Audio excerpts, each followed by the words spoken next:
Well, good morning, guys. I'm out at the Kelso Glen Conservation Area, which is a conservation area part of Halton. It's probably less than an hour, probably 45 minutes from downtown Toronto. It has a nice reservoir for paddling, but it also has a ski hill in winter, and you can probably hear behind me a road noise. That's Canada's busiest highway, 401. So it's a nice little green spot, not too far from Toronto, so well worth checking out. So I'll show you around a bit today, doing a bit of a paddle, going to be meeting up with some friends, Kyle and Phil, who we've met in the past, and probably another couple, Dave and Deneen, are supposed to be showing up as well later today. So going to take you around, do some paddling.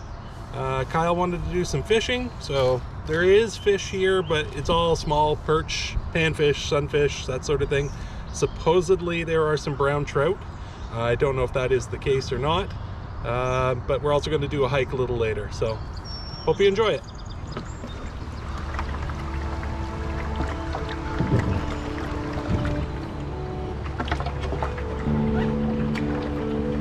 This seems to be one of two inflows that I found so far that flow in here.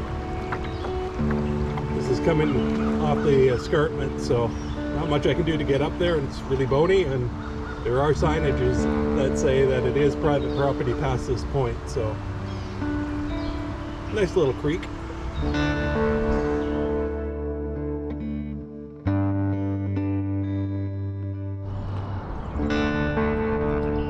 So there is a nice swimming beach here. It's a little cool right now because it is only May 2-4 weekend, but I would imagine if it does warm up today, there will be people going in.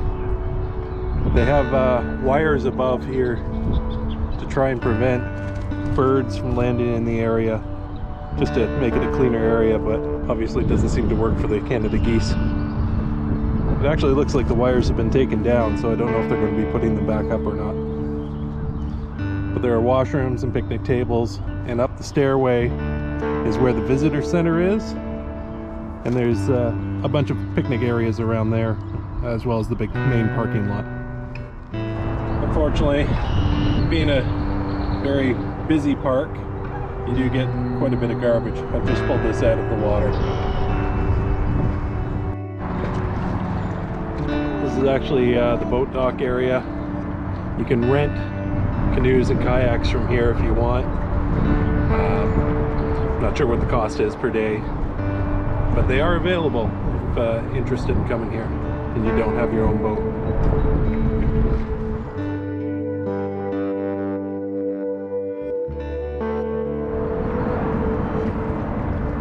So there's the ski hill in behind up on the escarpment. As I mentioned, one of the busiest highways, at least the busiest highway in Canada, and probably one of the busiest in North America, is less than a kilometer away. Spaces like this need to be saved. This is part of the green belt, and I know I kind of said I'd never get political on my channel, but the fact that our current provincial government wants to start development on lands like these just makes me wonder who has what our priorities are. Anyway, I'll get off my soapbox now and keep enjoying the trip. So, did a bit of a shoreline cleanup when I went around. So that's all recycling and this is garbage, but barely touched it. There's so much out there that just I couldn't get to because of brush and everything, so best I could do. It's just a token effort, I think, at this point, unfortunately. So Phil and Kyle are going out for a paddle now, do some fishing on the other side. We were just over there, Kyle and myself, and didn't catch anything, but saw lots of sunfish and bluegills. I think we need worms instead of artificial bait.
with bending my head to the right.